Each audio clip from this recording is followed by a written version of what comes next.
Communication protocol ही आहे आजची 10वी टीप.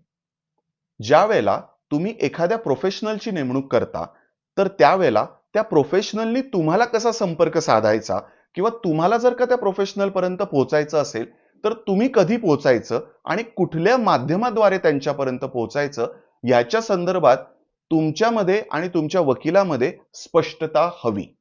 बऱ्याचदा आमच्या असं लक्षात आलेलं आहे की गुड मॉर्निंग, गुड नाईट असे वेगवेगळे व्हॉट्सअपचे मेसेज पाठवून शिक्षकार खऱ्या पद्धतीने हैराण करताना दिसलेले आहेत.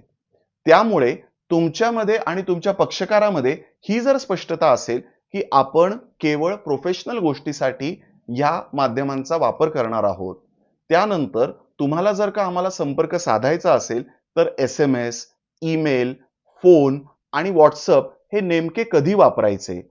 फोनचा उपयोग हा तुम्ही ज्या वेळेला करता, त्यावेळेला समोरचा व्यक्ती खरंच कामामध्ये आहे किंवा नाही, या बाबतीत तुम्ही विचारणा करता का? आणि त्याच्या संदर्भातले जे काही ठराविक वेळा आहेत, त्या तुम्ही आणि तुमच्या वकिलामध्ये निश्चित होणं हे गरजेचं आहे.